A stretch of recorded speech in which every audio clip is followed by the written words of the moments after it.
In this video, we're going to talk a little bit about error propagation. So this is a tool, a mathematical tool that we use to explore how we perform mathematical manipulations or mathematical operations on values that have some associated error or uncertainty. Before I get too far, what I would like to do is make some comments about the terminology that we're using. I'm calling this error propagation. It is better to probably refer to this as propagation of uncertainty, because as we've seen in previous videos or previous discussions, uncertainty is associated with the precision or the spread of a series of measurements, whereas error is more appropriately associated to the accuracy of the number. Now, we've used the term error propagation for a very long time. When I learned this material back in college, I was told it was error propagation. So the terminology is a little bit impure, if you will. I'll bounce back and forth, but technically we should probably be calling this propagation of uncertainty. And I believe your book does a decent job at following that. So, okay, enough of those semantics. Let's take a look at some data and see what the issue is. If I've got two numbers here, so I've got the blue and the yellow numbers, so these represent two masses that have been measured many times. It's not, we would never actually measure. This is actually 1,000 times each, and we wouldn't measure them 1,000 times, but I did this used a random number generator to get these, just to show that you get this sort of bell-shaped curve distribution around a central value. Remember that the central value is the mean, or the mean can be used to find the central value. And for both of these cases, somewhere around there, 1.76 is the average for the blue, and 1.89 is the average for the yellow. And usually we would use an X bar. The bar indicates that it's an average. And these sort of follow a distribution, maybe sort of like that. This one's up like here.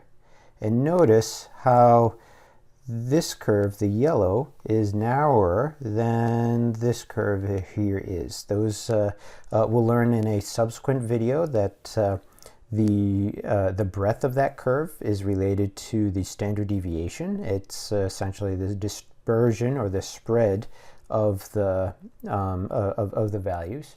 And for the blue line, we've got plus or minus 0.03, and for the yellow line, we've got plus or minus 0.02. So the question we have is, what would happen when we add those two numbers together? If first we look at it visually, the blue and the yellow, so these are our two numbers that we're adding together. We can add the two numbers the normal, as we would any other numbers, 1.76 plus 1.889, and that gives us 3.65 grams. But the question is, how do we handle those uncertainties? So what is the uncertainty of the final answer? If we look at the dispersion here, so we said that the spread or the shape of this curve gives us something about the standard deviation, and it looks like this curve here is maybe about as broad as the blue one. It's certainly more broad than the yellow one. So do we just choose the bigger of the two? Do we just say that this is 0.03? Or do we add the two? Do we say that this is 0.05? Notice that we have a plus 3 and a plus 2, so maybe it's that.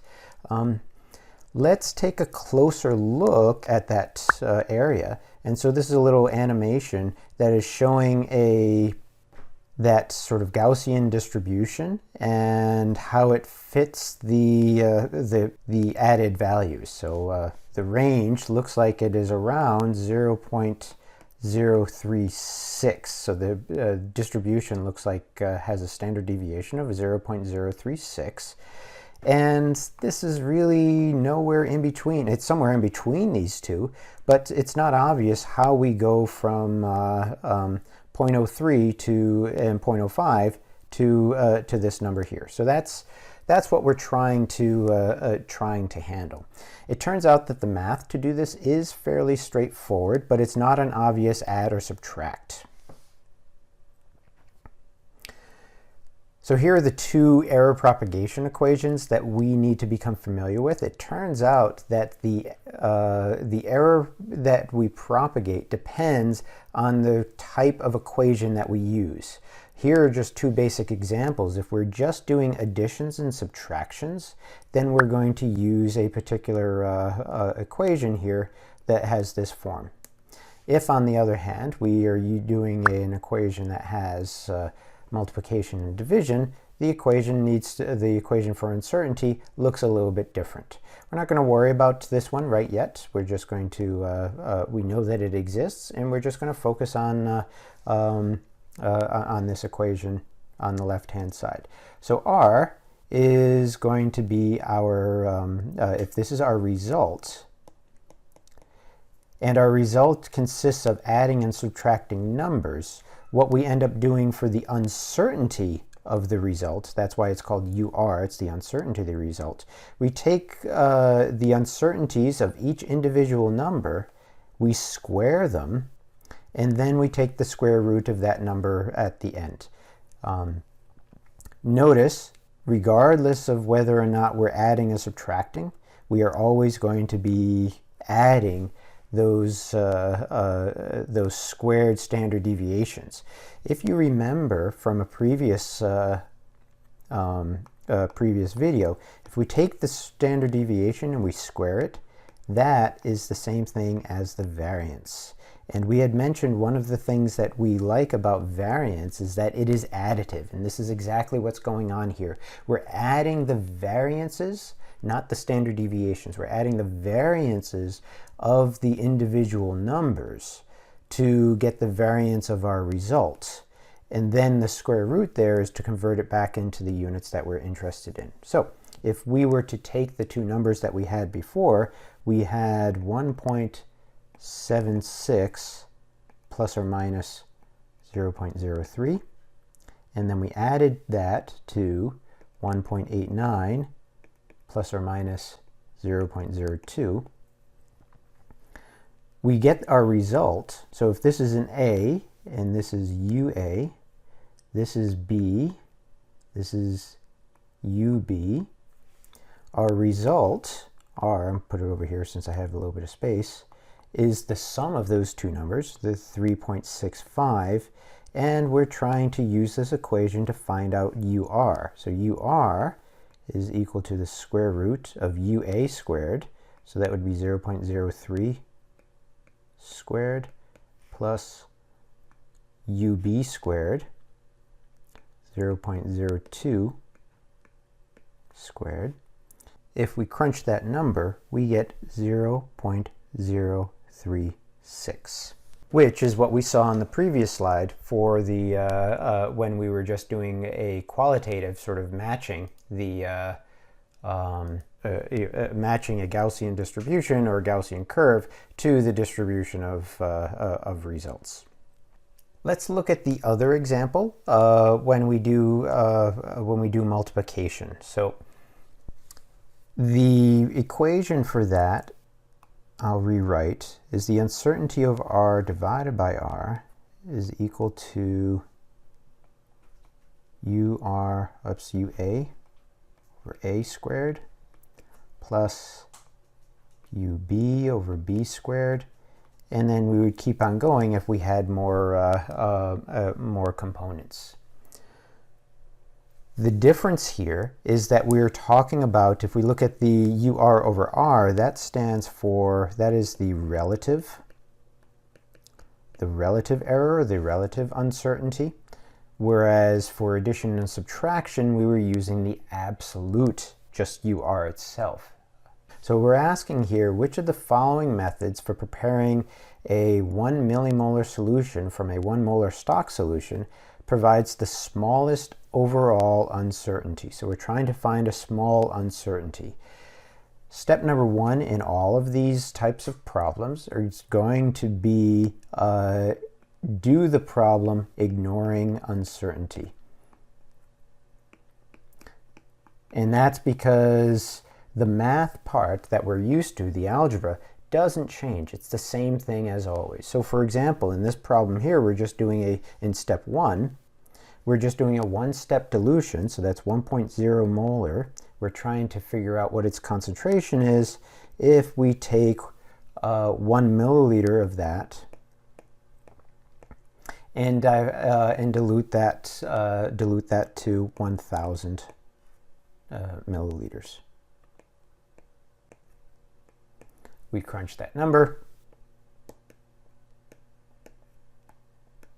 and we get something like 1 millimolar. Great.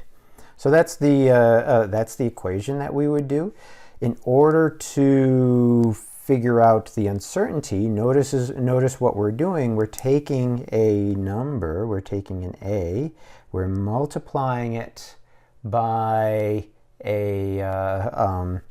another number, and that number has some uncertainty, and then we're dividing that by a number, a third number. So A is here, B is here, C is here. Our A does not have any uncertainty. We're going to ignore that for the moment. But B and C do have uncertainty because these are measurements that we make.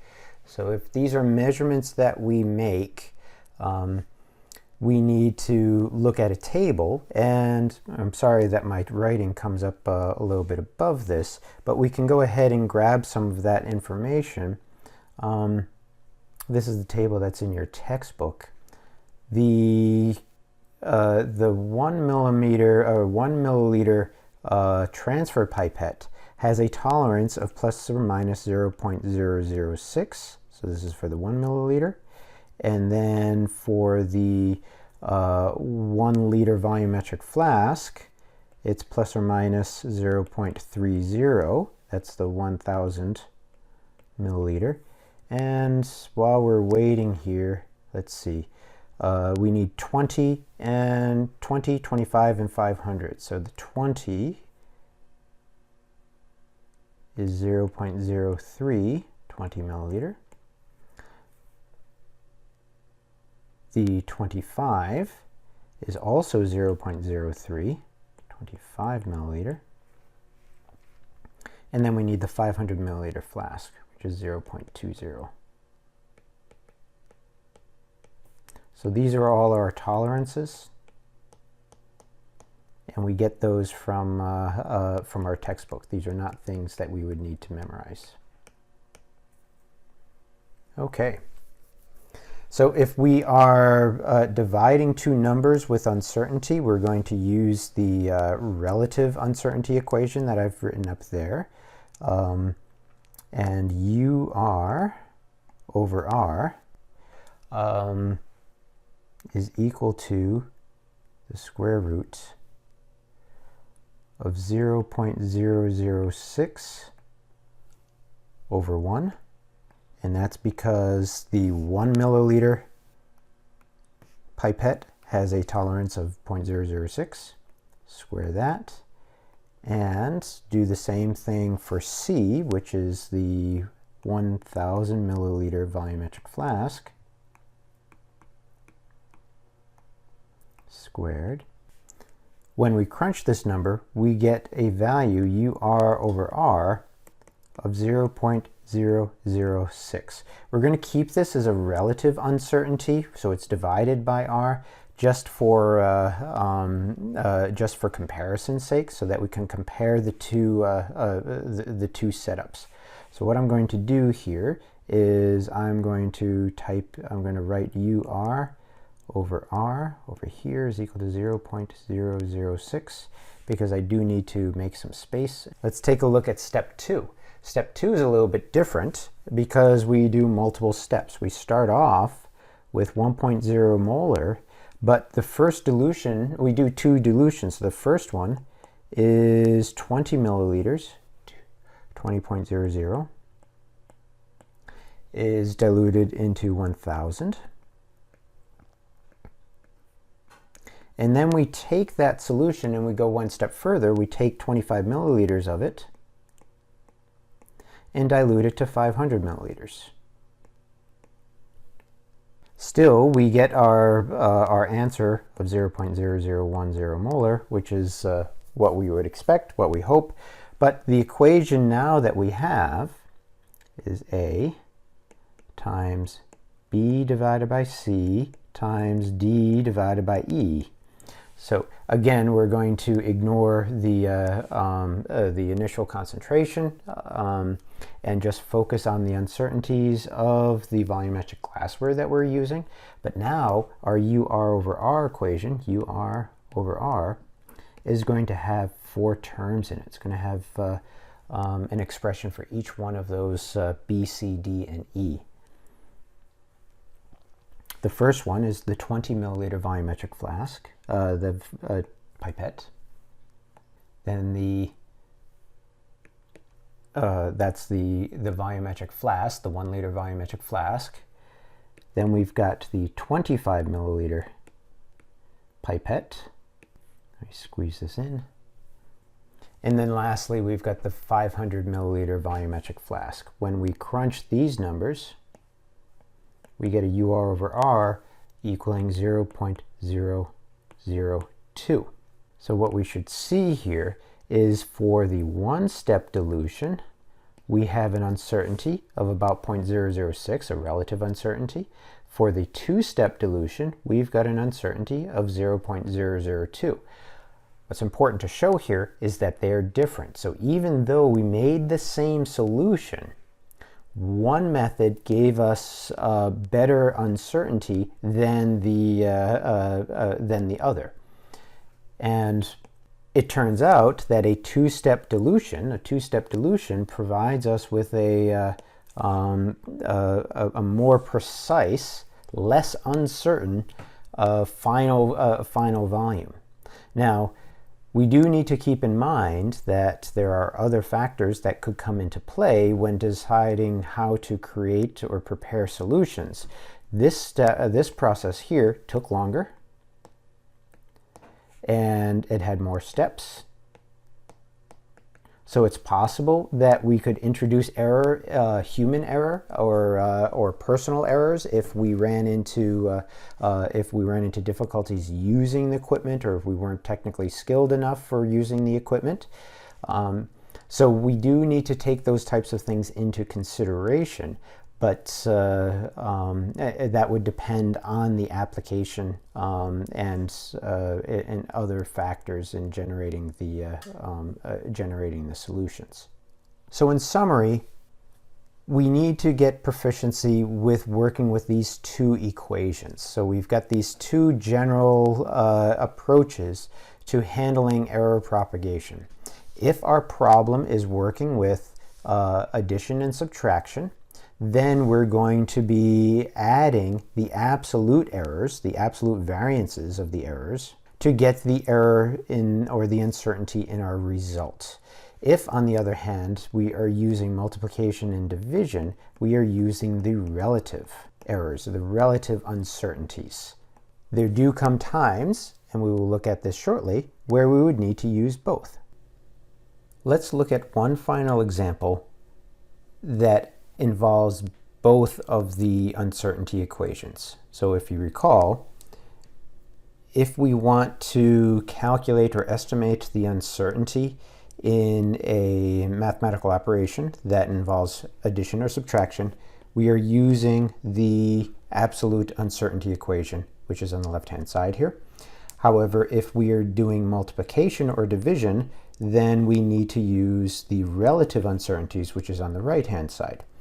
If we have a problem that involves both, then we are going to need to use both. So in this particular case, we've got some analytical method that obeys a reaction or a relationship that looks much like y equals mx plus b. we are going to be looking for Ca, the concentration of the analyte, and its uncertainty, and we are given the values and uncertainties for each one of the other values in this equation. So the first thing that we want to do when we solve these types of problems is to solve without the uncertainty. We're going to just ignore the uncertainty for this moment because we need to know what the value of Ca is.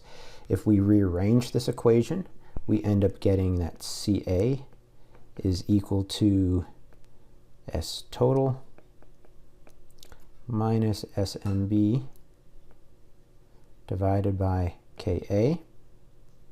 We can put our numbers in here, again ignoring the uncertainties.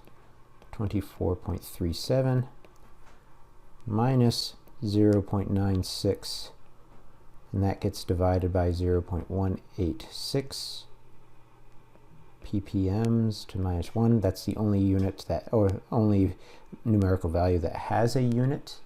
And then we end up getting 125.9 ppm. Great. So that is the value of Ca, and that's important because that's the answer. But now we want to get the uncertainty in that value. Ca is essentially the R in this problem, and the uncertainty in Ca we will refer to as UR. So that's what we're trying to find. If we take a look at the expression that we use to solve for Ca, we see first that there is an addition subtraction. There's a subtraction in the numerator, and then we see there's a division. Let's go ahead and calculate the uncertainty in the numerator. Uncertainty in the numerator. And in order to do that, we look at adding the uncertainties of the total, S total, squared, plus the uncertainty of SMB squared. So those are the two numbers that we used in the numerator. We've been provided those two values in the problem, so we can just plug and chug at this point. We get 0.02 squared plus 0.02 squared is equal to 0.028. Now we are going to need the value of the numerator. So I'm going to take what's highlighted in yellow there and actually crunch that number. We've got 24.37 minus 0.96 is equal to 23.41. So the value of the numerator is 24.37 plus or minus 0.028. I'm going to keep that that last digit, even though we typically would only report uncertainties to one significant figure. But since we're going to use this in subsequent calculations, we will keep that number and get rid of it at the very end. At this point, we've got Ca, which is equal to 125.9 ppm, and that is obtained by dividing the two numbers 23.41 plus or minus 0.028 and 0.186 plus or minus 0.003. We still need to get the uncertainty in Ca, and the next step now is to use the relative uncertainty propagation equation. And so let's start plugging in some values here. Let's pay attention first to the nomenclature, or the symbol Ca in this case is our R, and UR is the thing that we're actually looking for. So what I'm going to do is rearrange that equation just a wee little bit, and we get UR is equal to R times the relative errors for each of the numbers, and in this case we've got 0.028 over 23.41 squared plus 0.003 over 0.186 squared. And since we said that R is actually Ca, it's the concentration that we've already found, let's go ahead and delete that and replace it with the actual value, 125.9. So now we have a complete expression for the uncertainty in R. If we go ahead and crunch this, we end up getting a value of 2. The units of this are going to be in parts per million because it's an absolute uncertainty. And then what we're left with is just boxing off our final answer, 125.9 plus or minus 2 ppm. Since the uncertainty is in the units digit, we do need to round up. 126 plus or minus 2 ppm. And that's the number that we would box off with 3 significant digits. So the process for handling hard equations that have addition, subtraction, multiplication, and division is to break down the expression into those individual components. Typically, we'll do the addition and subtraction first. That may not always be the case. We need to take a look at the expression closely to see. But ultimately, what we're doing is breaking down the equation into expressions that we can use either the absolute or the relative error propagation equation to start crunching uncertainties.